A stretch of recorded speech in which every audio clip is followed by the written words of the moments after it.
انسان جب مر جاتے ہیں، قبر کی دنیا میں پہنچتے ہیں تو اس سے سوال ہوتا ہے۔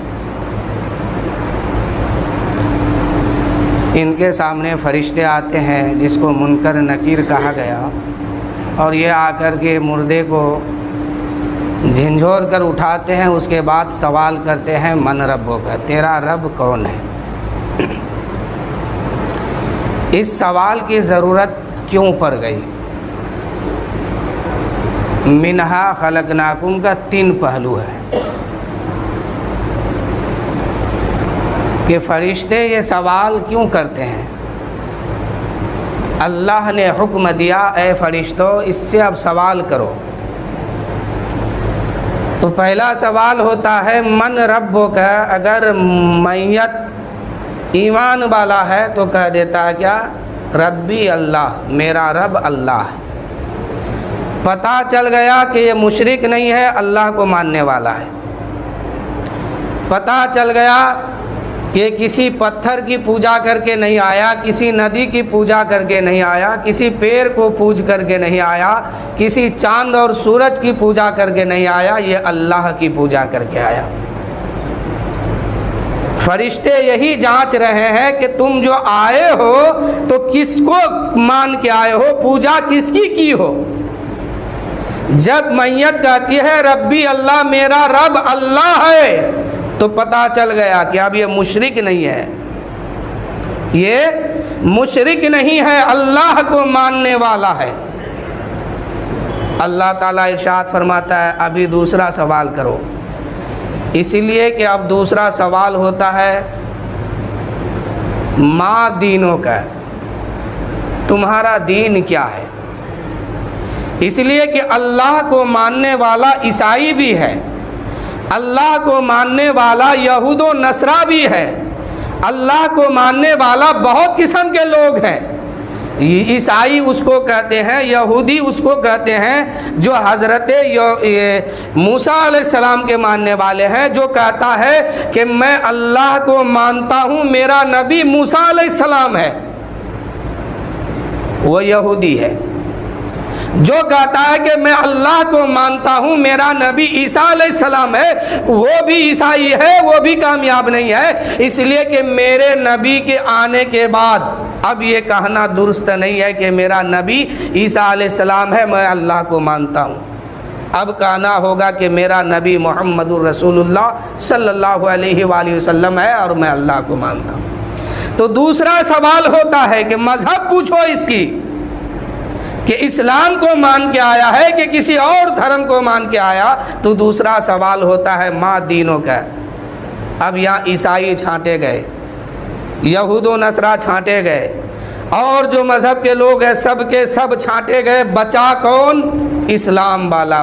مردہ کیا کہتے ہیں؟ ما دینوں کا، میرا دین اسلام ہے، میرا دین۔ جب فرشتے پوچھتے ہیں تیرا دین کیا ہے، ما دینوں کا، تیرا دین کیا ہے، میت کہتی ہے میرا دین اسلام ہے۔ اب یہاں صرف ایمان مسلمان لوگ بچ گئے، یہود و نصرہ چھاٹا گیا، لیکن فیصلہ اب بھی نہیں ہوا کہ اس کو چھوڑ دو، رزلٹ ابھی بھی نہیں دیا گیا، سند ابھی بھی نہیں دی گئی کہ اس کے ساتھ کیا ہونے والا ہے۔ اب کیا ہوتا ہے؟ اللہ حکم دیتا ہے کہ اب اس سے سوال کرو۔ تیسرا سوال ما کنت تقول فی حق حاضر رجل، کیا کہا کرتے تھے اس مرد مومن کے بارے میں۔ حاضر کا لفظ ہے، حاضر کا اس میں جو ہے یہ سامنے اور قریب کے لیے آتا ہے، اس لیے ایمان والے کو نبی دکھائی دیں گے اور یہ نبی کو دیکھیں گے اور کہیں گے کہ یہی تو اللہ کا آخری پیغمبر محمد الرسول اللہ صلی اللہ علیہ وسلم ہے۔ اب اس کو یہیں پہ روکا جائے۔ اللہ کے رسول صلی اللہ علیہ وآلہ وسلم ارشاد فرماتے ہیں، حدیث پاک کا جملہ ہے کہ یوم جمعہ، شب جمعہ یعنی رات کو کہتے ہیں، یوم جمعہ ابھی جو ہے دین اس کو کہتے ہیں۔ آقا کریم فرماتے ہیں کہ یوم جمعہ یا شب جمعہ جو مجھ پر درود و سلام پڑھتا ہے میں اس کے درود و سلام کو ایک سفید کاغذ پر نوٹ کر لیتا ہوں۔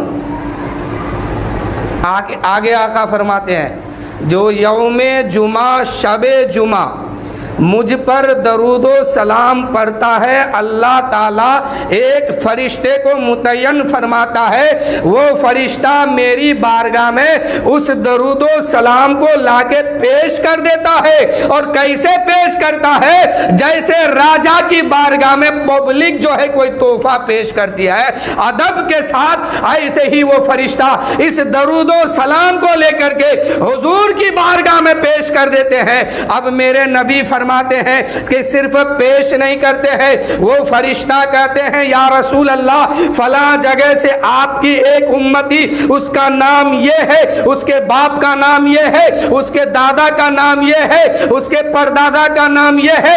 اس حدیث میں خاندان کا بھی نام آیا ہے، حسب نسب کا بھی نام آیا ہے۔ آقا فرماتے ہیں خاندان در خاندان کے نام کے ساتھ وہ فرشتہ اس درود کو پیش کرتا ہے، اور میں سفید ڈائری پر سفید کاغذ پر اس کو رکھ لیتا ہوں، اس کے بعد وہ رکھ لیتا ہوں۔ اب یہ درود ہمارا پڑھنا کب کام آئے گا؟ کیا ہم درود پڑھتے ہیں؟ تو اب میرے نبی نے اس ڈائری کو اپنے پاس محفوظ کر لیا، اب یہ کام کس کے آئیں گے؟ نبی کے کام آئیں گے؟ نہیں، وہ تو خود مختار ہے، وہ تو خود مختار ہے، اس کو ضرورت نہیں ہے، ہم محتاج ہے، ہمیں ضرورت پڑے گی اس کی۔ اب ہم دیکھیں گے کہ ضرورت ہمیں کہاں کہاں ہے۔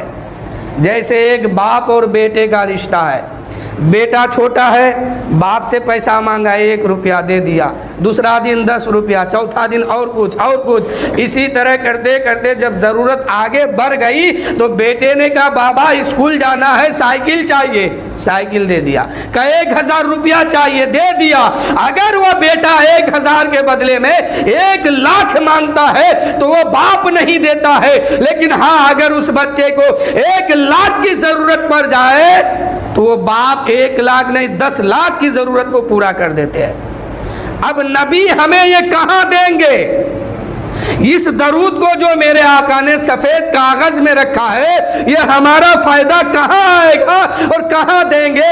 تو ہمیں ضرورت دیکھنی ہے کہ ہم کو سب سے زیادہ ضرورت کہاں پڑتی ہے۔ جب نظر اٹھائیے گا تو ضرورت دنیا سے لے کر کے آخرت تک کہاں ہے؟ تو اور درود شریف جو پڑھتے ہیں، ایک بار کوئی درود و سلام پڑھتا ہے تو اللہ تعالیٰ اس کو جو ہے 100 حاجتیں اس کی پوری فرماتا ہے،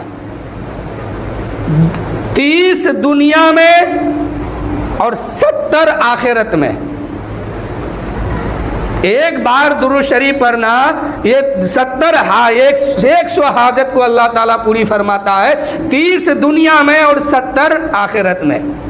اب غور کیا جائے کہ ہمیں ضرورت کہاں پڑتی ہے زیادہ، تو ہم دیکھیں گے تو قبر کی دنیا ہے یہ، جہاں ماں کام نہیں آ رہی ہے، باپ کام نہیں آ رہے ہیں، کوئی رشتہ دار کام نہیں آ رہا ہے، ایسے عالم میں پہلی بار قبر کی دنیا میں پہنچے ہیں، چاروں طرف سے مٹی ہے، بیچ میں تنہا اکیلے ہیں، ایسے عالم میں فرشتے جو ہے زمین کو چیرتے پھاڑتے قبر میں داخل ہوا، اور زمین کو چیرتے پھاڑتے قبر میں جب داخل ہوا مردے کو جھنجھوڑ کر کے اٹھایا ہے، مردہ ان کی صورت کو جب دیکھتا ہے ہیبت میں پڑ جاتا ہے، ایسی صورت کبھی میں نے دیکھا نہیں تھا، یہ فرشتے ہیں اور اتنے عالم میں اس سے سوال کر دیتے ہیں، ڈر الگ ہے، سوال الگ ہے، اگر ابھی سوال کا جواب نہیں دیتے ہیں ہمیشہ کے لیے معاملہ ختم ہو جائے گا، معاملہ پھنس جائے گا، جہنم کا راستہ اختیار کرنا ہوگا۔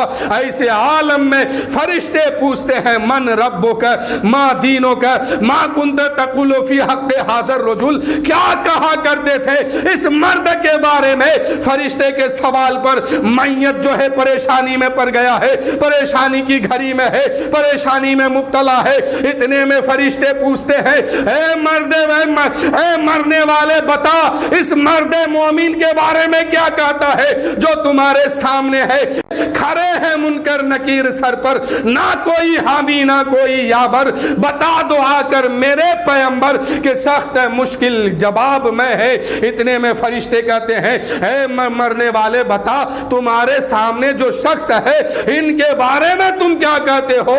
تو اس وقت جو ہے سفید ڈائری لے کر کے میرے آقا جب سامنے ہوں گے اور دیکھیں گے کہ اس ڈائری پر اس کا نام موجود ہے، اس کے باپ کا نام موجود ہے، اس کے دادا کا نام موجود ہے، اس کے خاندان کا نام موجود ہے۔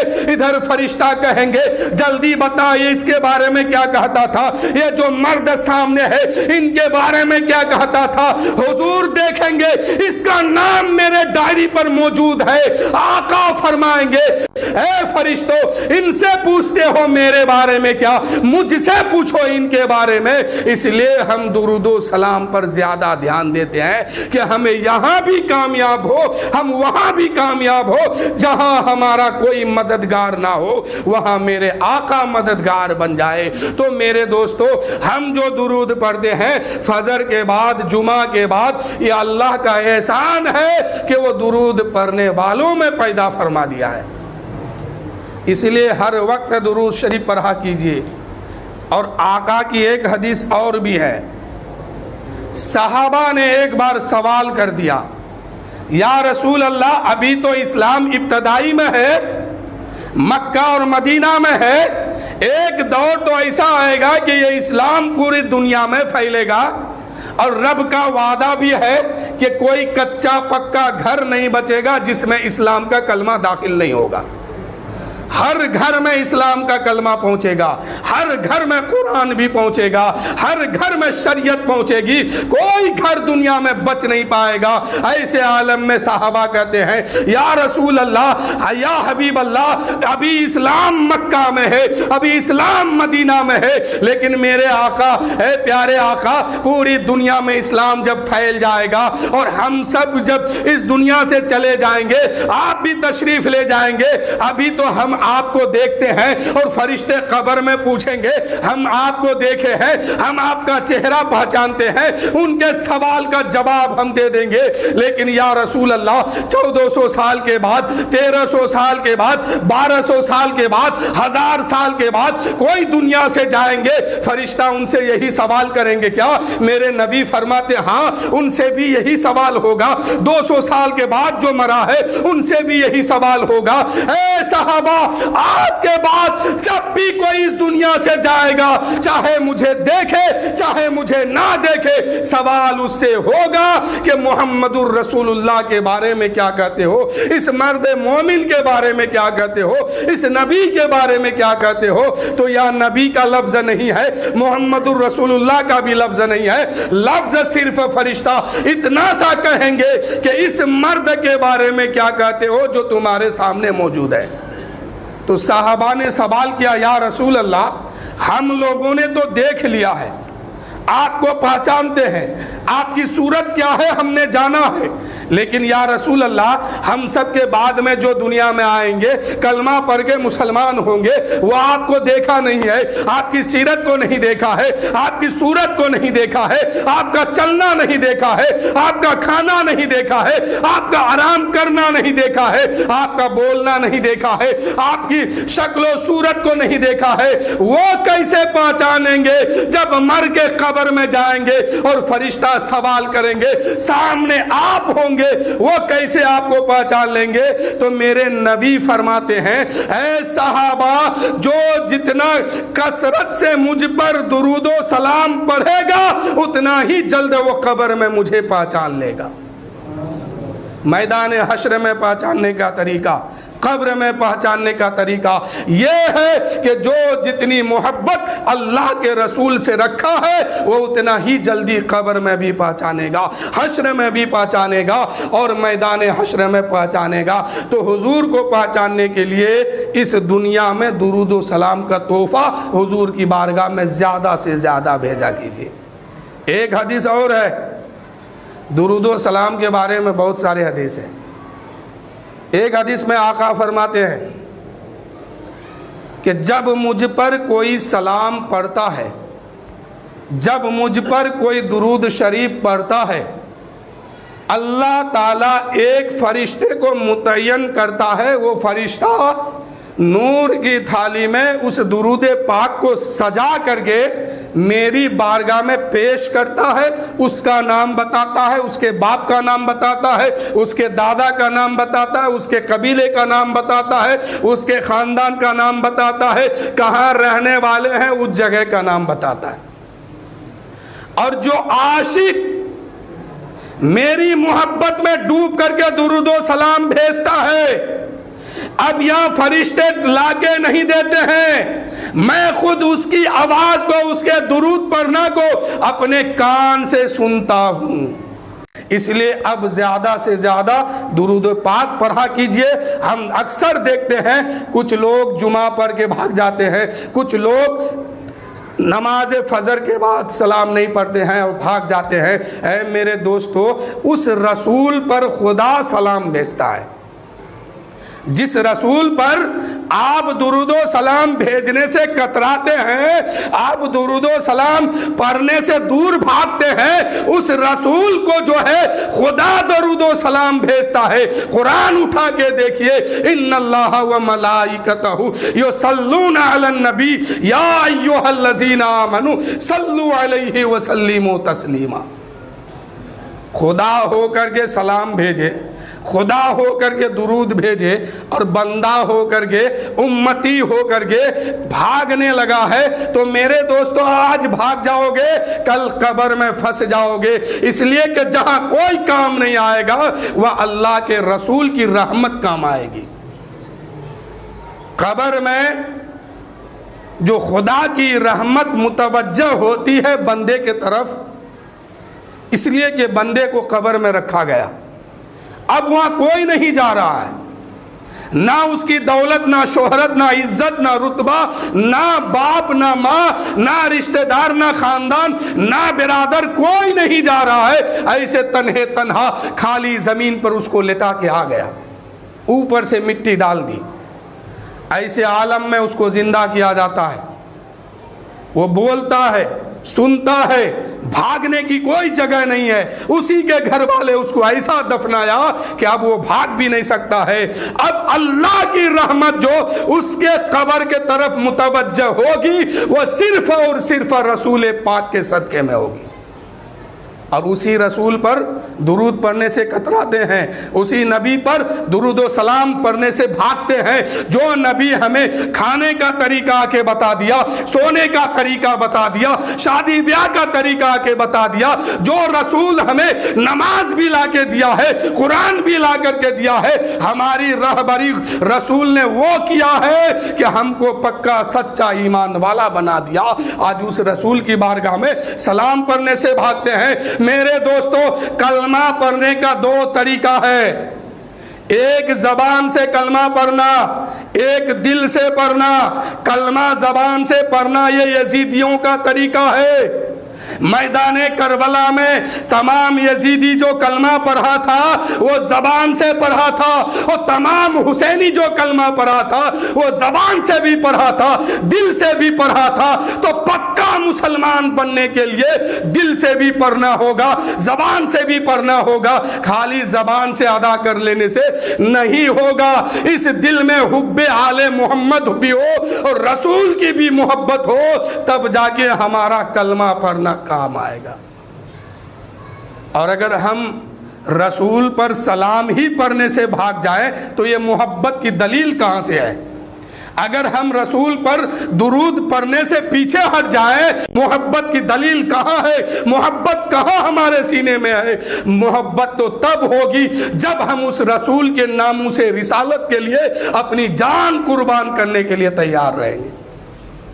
تو ہمیشہ ہر وقت جب موقع ملے، یہ نہیں کہ آپ نماز جمعہ کے بعد صرف پڑھیے یا فجر کی نماز کے بعد پڑھیے. آپ جہاں رہیے، جو درود یاد ہے، جو سلام یاد ہے، اپنے آقا کی بارگاہ میں تحفہ بھیجتے رہیے.